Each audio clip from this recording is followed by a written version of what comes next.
My wife and I traveled in Europe recently. We went on a 5-week adventure. We flew into Amsterdam, rented a car, drove from there for 3 weeks in Germany, ultimately ending up back in Amsterdam, where we got on a cruise for 2 weeks on a Scandinavian cruise. Landed in Amsterdam in the Netherlands, drove through Brussels in Belgium, down through Luxembourg, and into Germany. Okay, we were on our own, and I'm talking totally on our own. We did our own hotel, rented the car, navigated the mills, the parking, the language barriers, foreign traffic signs, and the Autobahn. Small country roads, 1 lane wide, and narrow city roads. If you've ever been in Germany, you need a small car, and ours was a medium size. As we were navigating all these logistical issues, I did think, though, what is it necessary? What are the necessities of travel? Danny Sapp always says, he's a member that's not here, he says, there's a Toastmaster speech at any moment in your life if you just think about it. So I challenge you. What are the necessities of travel? I'm open for ideas, and we'll see. I have 4 that I have come up with. High-level necessities. Everybody pitch in. I meant money. Money, we'll say. An itinerary. Yeah, it looks good. Gavin, what do you need to travel? Time. Time. Free time, I guess. Lodging. Lodging. Let's try to get 2 more up here. We'll see how many of these hit my list. Barry? You gotta have that energy and will to go through all of the Will. resistance. I say will, that's good. I have to throw in the educational element. Museums, etc. Okay. Well, I've come up with 4 that I'm going to go through. So I'm glad that y'all given me this. The first on my list, Barry has hit it. Will, I describe that as desire. You can have all the money in the world. You can have all the time in the world. If you don't have a desire to travel, you'll never leave home. So I think this is the number 1. It is the most critical. As with everything in life, you need passion. And if you don't have a passion about what you're doing, you're not going to do it. So do you have interest in meeting different people, in seeing different cultures, seeing different landscapes? Do you like to try different foods? This goes hand in hand, though, the will, and Barry may have mentioned this, a sense of adventure. Do you have that? Do you have a bucket list of travel? Do you have a travel companion, or do you choose to travel alone? All of these things I look at as the desire to travel. Second of the 4 in my mind is time. I wouldn't think of time, though, in the realm of weeks. Time can be a weekend. Time can be 1 night for adventure in Nashville, on Lower Broad, if you may. So you don't have to go to Germany or Europe for an adventure as I did. Close to us, we have tons of things to do. I mentioned Nashville. We have an aquarium in Chattanooga. We have Lookout Mountain in Chattanooga. Jack Daniel's Distillery. There are 2 homes of U.S. presidents just in Nashville. There are a multitude of state parks. When my children were younger, ours was the backyard. We would camp in the backyard. And that only took 1 night. So you can do all sorts of things with travel and not take a ton of time. Some of our greatest memories in traveling as a family is all 5 of us crammed into a single hotel room. And that was when the kids were much younger. The 3rd item on my list necessary for travel is not on the list that y'all have. You have to have health. This is where I see many people make a critical mistake. They put off their travel through their work career. They make time. They have money now. They get ready to retire. and you've heard of this, retire and heart attack the next week and dead. Or retire and find you don't have the health because of your age. So there's a book I've read that is Die with Zero. The theme of the book is spend some of your money through your life, not try to save till the end of your life, because spend that money when you may not have as much time, but you do have the health and energy to travel. I'm sure you've seen these friends that continue to say, we will travel when? We're going to do this when? When the kids get older, when we have more money, when we have more time. In my experience, when never comes unless you make time today. So I challenge you not only to think about the health for travel, but health in general. Stay in top physical condition so that when the flexibility and the time arises in your life, you have the health to take advantage of it.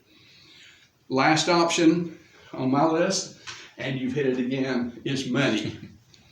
Now, I purposefully placed this very last on my list of 4. It's directly linked to just how much adventure you want to play out. Europe can be costly. Yet we met people traveling on a budget, college students with a backpack, staying in hostels, that had traveled in dirt cheap class, coach class flights, booked at the last minute to get the best deal. I mentioned camping in your backyard can be dirt cheap. So I know that you can go to different places, even in Europe, stay at bed and breakfasts or less than $100 a night. You do not have to be in a Ritz-Carlton, and I wasn't. So make time, but realize it doesn't necessarily have to be multi-thousands of dollars trip. So money, health, time, and desire are critical. So I challenge you to have a desire for travel. As I mentioned, my wife and I travel all aspects of our trip. Everything did not go smoothly. I went up the wrong way on two one-way streets. A U-turn within the first 25, 30 yards before any cars were coming. On our first day in Brussels, we crossed the street and were detained immediately with blue lights from 2 motorcycle police officers. We crossed with a do not walk sign out. We couldn't get an Uber in one city, so we drove to the train terminal, failed to find a parking spot, and decided just to drive to meet the tour guide, which was in another country, but it went well. We had tram tickets for the Zugspike, the highest peak in Germany, right on the border of Austria. We took off traveling, found that there was a 1 hour later time change, drove to the wrong city, and we had non-refundable tickets. You have to be flexible. We walked the city, found a little restaurant, and chilled that afternoon. But we didn't panic. We checked in one hotel, and I found we had an extra night there. But in the next city, where we had reservations for an event, we did not have reservations. So we had to scamper quickly. So depending upon your trip and your temperament, patience might be a necessity that you add. Now, since you didn't get to travel with me to Europe, I'm bringing some of Europe to you. Brussels is the chocolate capital of the world. So please, if you eat chocolate and caramel, pass that around and hold on to it for a second.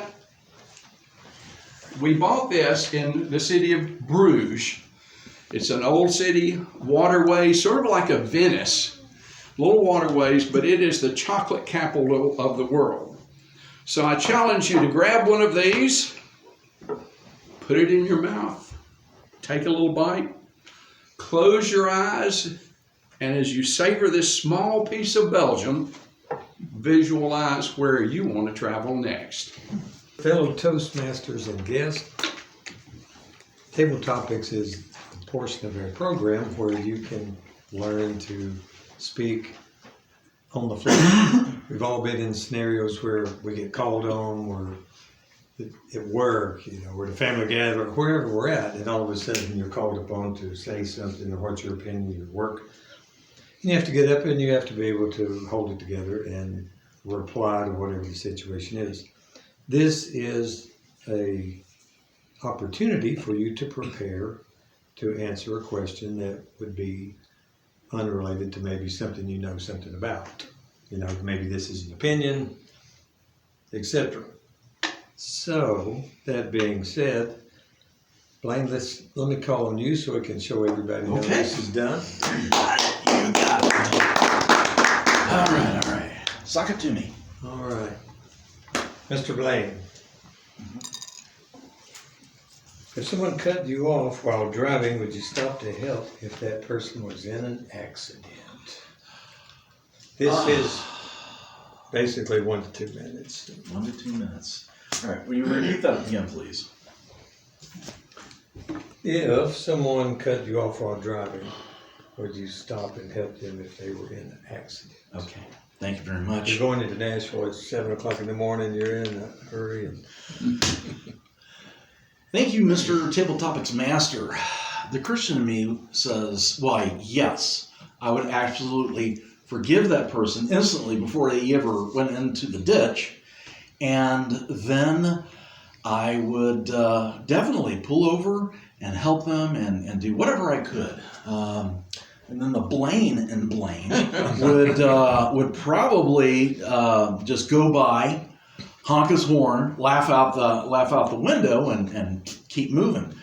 I don't know. There's something about wanting to exact something in the universe, you know? Like, if somebody does something negative to me, I have the right to do something negative to them. But it doesn't always work that way. I do believe in karma.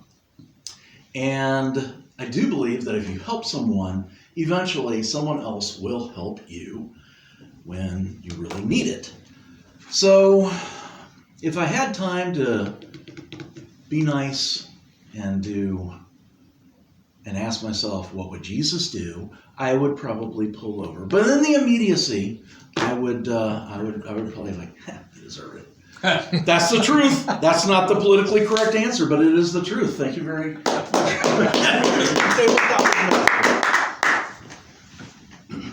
so do you believe in justice or do you believe in mercy? Thank goodness Jesus believes in mercy, but most of us believe in justice. On table topics, you can go from 1 to 2 minutes. When the green goes up, that means you're 60 seconds in.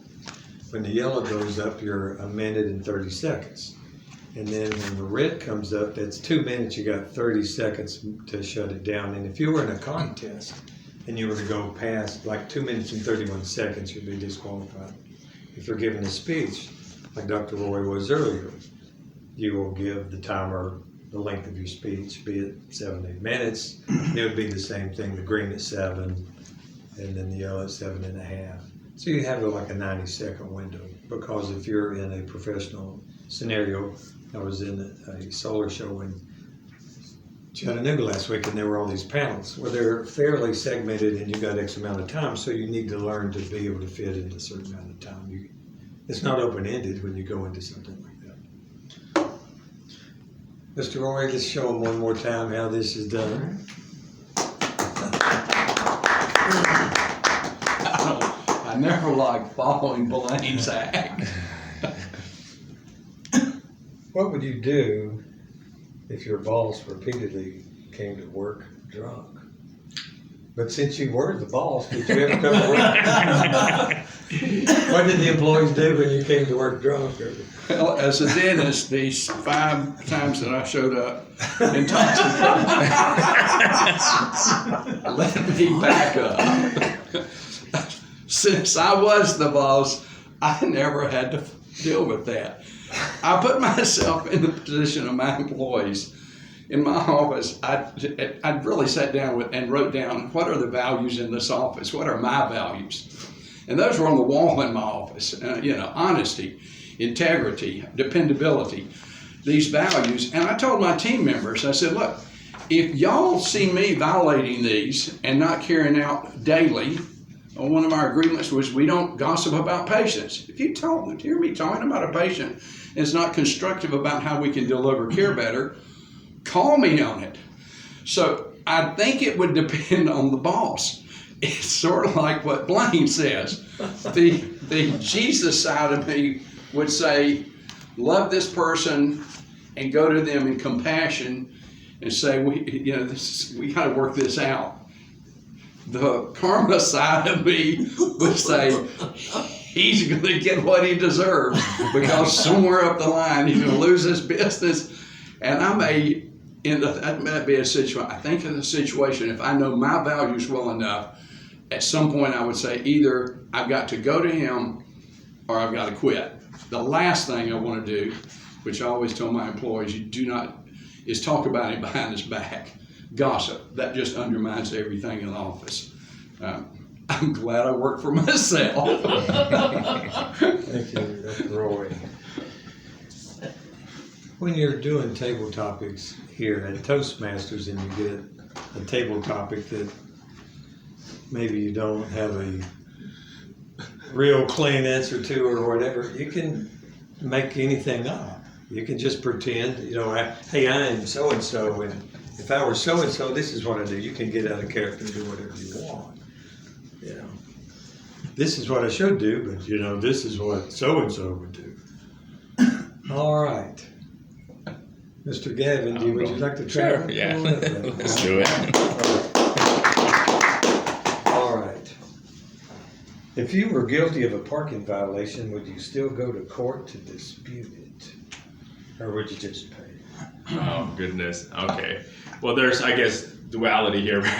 What I should It do. depends on the circumstance. Were you in the right or were you in the wrong? Yes. So if I was parked illegally and it was totally my fault, then I guess Jesus more side of me said, okay, take ownership and responsibility, and you did it, But the other over analytical part of me may say, well, let's read the law and see what it says, and if there's any loophole here that I could find to escape to say, well, technically my tire wasn't over the red or something like that. I think is what the other part of me would do. But then also, what if I wasn't parked illegally, then I definitely would go to the court. Lord knows I've had my share of those where I've gone and I've actually won because this guy said that the cop said that I was going 50 miles an hour, but he never caught me on radar. And then when I asked him, I said, well, how did you know I was going 50 miles an hour? You didn't catch me on radar. And he said, well, I had to speed up to 50 miles an hour to catch up to you.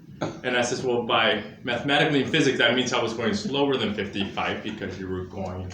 And when I threw that in, the judge said, that's a good point. There you go. It's like, physics and math, it doesn't lie, right? And my back up in my pocket, I said, well, let's try this experiment right now where you go in front of me and let me go speed this way. Does that mean you're going the same speed that I was when I caught up to you? That means you were going slow. So that was like my backup plan for that. So when I was done, I walked out and like the people that were there disputing their tickets, and said, oh yeah, like stick it to the man, that's kind of how I left that day feeling. So, but yeah, so that was the one time that I disputed it because I knew I was in the right. But usually I just say, I know I messed up. I'm sorry. And some officers have had pity on me where I said, I'm sorry. I know I was going 10 miles over the limit. I'm sorry. And then they had pity and said, okay, I'll write you a ticket for your tinted windows and just get that fixed. And I said, okay, thank you so much. So, anyway, but yeah, if I was legitimate, then I would take the freaking ticket and pay. Thank you. Bravo. In Toastmasters, when you're coming up to speak, somebody will be at the lectern. Somebody will be here, and you always have somebody here. So whoever this person is will stand until whoever's coming up. And if I were sitting down, I would shake that person's hand and I would go behind them because this person is taking control. You wouldn't shake their hand and then get between them and the camera and all that stuff. And you'll notice that on TV when you're seeing little things. You'll notice these little things where if someone is giving up control, they'll shake and they'll go behind them. So that's a little bit of what we're doing here. You don't just do your thing and run, you know, and then leave it Zero, blank. done. When you relinquish control, you stand here until the other person comes back, which is what you did. All right, I've got an easy one here if you'd like to try it. Sure. Nice, good one here. Nice one. All right. What would you do if you saw your neighbor blatantly overusing water during a drought? Wow. Would you turn them in? What would you do? Well, I mean, Water restrictions are on. yeah. That's a really good question. But so, like the real me would probably just turn the other cheek and look the other way. One, because I mean, how do I really measure how much water they're using, right? And two, it's not really my job to enforce, right? So I think in the case of a drought situation or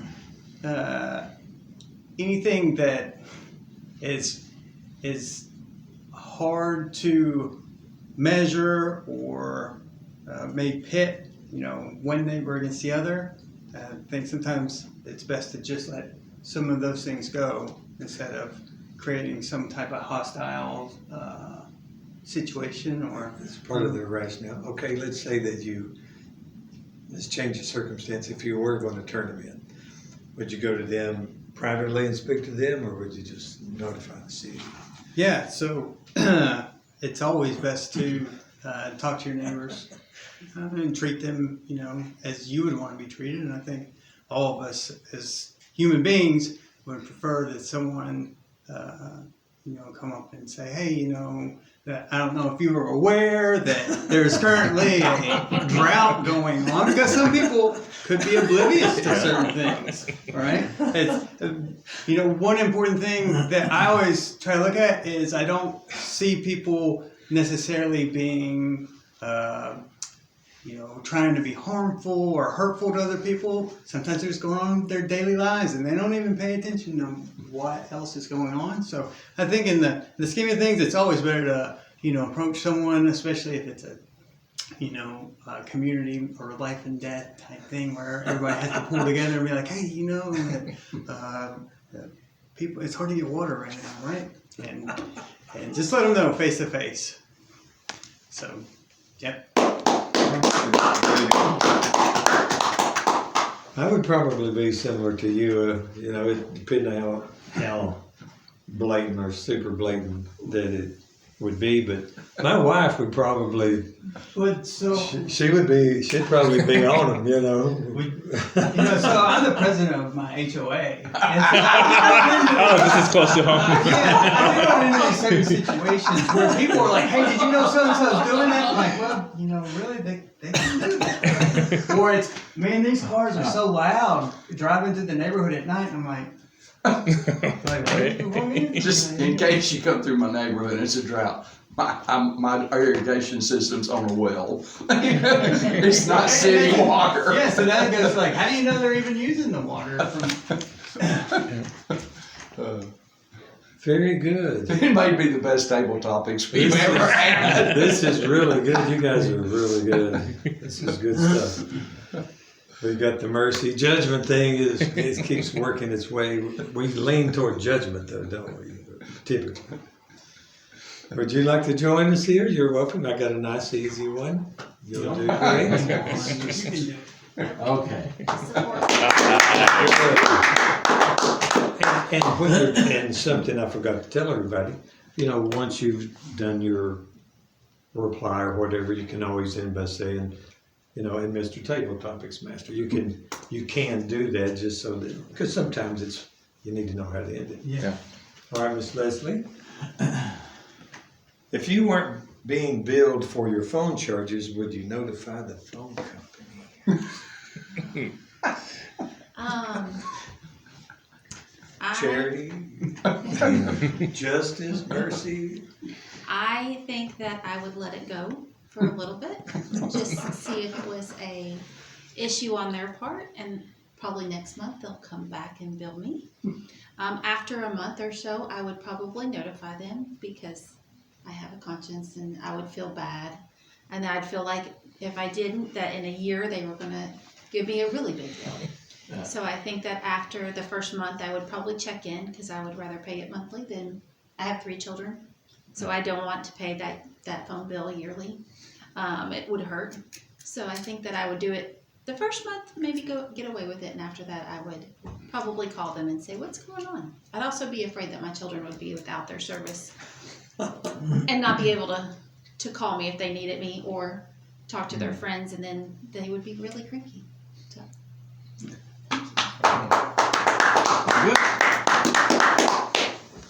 I must say that you three were excellent. All of you have skill and talent and good tone and good speed, and y'all would do extremely well in this club, and it would be nice. We have numerous other members that aren't here, but it's always good to have new people come in, because people come stay a year or two and other people leave, and you'd be a nice fit, and you will learn a lot, and we learn from each other. And there were so many things that y'all did correctly. What we could or should have done, Mr. Blaine, I didn't think about it, is we should have, just like on these speeches, somebody will do an evaluation, and we're going to have an evaluation of his speech. We have on occasion done a little evaluation of table topics, just so people get feedback about, I like this, so that you continue to build on the things that you're good at. Like you had good movement in your hands. You don't want to overdo it, but you don't want to, you were there's a sweet spot there, and you were kind of hitting that sweet spot, by the way. Thank you. Instead of somebody that's just locked down on the lectern, Hanging on for dear life. There's just little things. And moving, like when you come up and once you take over, you can move around if you want, and it's good to be able to move a little, which you did it. Just little bitty things that you can do, and you can even do it in table topics. When I come in, I'm not doing a speech. I typically always want to do a table topic, so you're not always going to have a speech. More times than not, you won't. So anytime that you come, I would always want to do a table topic and watch it so I can interact, and you can get a little something out of it every time, even if you're not giving a speech. It's a great thing to do. Fellow Toastmasters, honored guests here tonight. One thing that we failed to do, Club President, Oh, okay. we got to do the invocation and pledge We can do it now. after the welcome. We can do But it. I'm going to go ahead and do the evaluation first, and then I'm going to do the invocation and pledge and the word of the day, since that was not tallied tonight. Dr. Roy, you did great on the necessities of travel. And I put down some few notes on there, but you did great clarity. You had good vocal variety, great eye contact, good audience awareness. You had a comfort level when you had all these 5 words on the board. Then you had interest, and you was very well supported. I only put down a few notes. To challenge yourself, you did very excellent. Because I know, being a former dentist yourself, you and Terry Wilson does these massive speeches to a bunch of audience all over the country. So you have all that great speaking skills. You may want to work on practicing your speech, which you do so well, and looking at the audience instead of looking at your notes. I mean, it's great to look at the notes, but it's always great to have that eye contact. Because when I first gave my speech, I was looking down at my notes and stuff, and I got really blessed when I got evaluated some years ago. So always have the great eye contact, which you do so well. You excel at engaging in the audience. I mean, to do all this traveling like this, I bet you traveled all over the country and all parts of the world. And everybody should have a necessity of travel.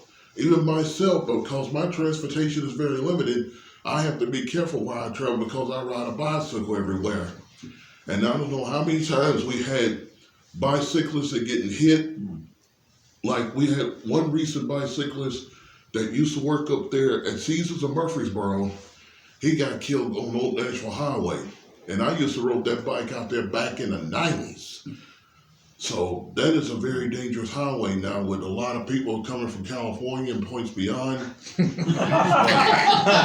Anyway, your speech was excellent, Dr. Roy, and you can stop my time right there on the evaluation part. Now we're going to pause for a word of prayer since we didn't get to do that early.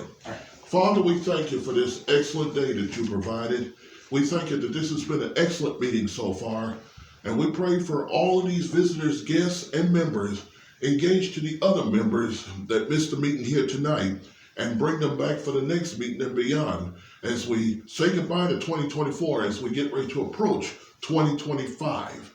We pray right now that this will be a great meeting from here on out. In Jesus' name, amen. Amen. Now we're going to stand up and look at the flag. I Pledge allegiance to the flag of the United States of America and to the republic for which it stands, one nation, under God, indivisible, with liberty and justice for all. And last but not least, I have a great word of the day since Thanksgiving is just around the corner. Can you guess what this word is? It's gobbledygook. Gobbledygook. And it's a language that is usually hard to understand. So for this Thanksgiving Day, always remember you gobble, since you're going to eat a lot, and have the gook to come with you.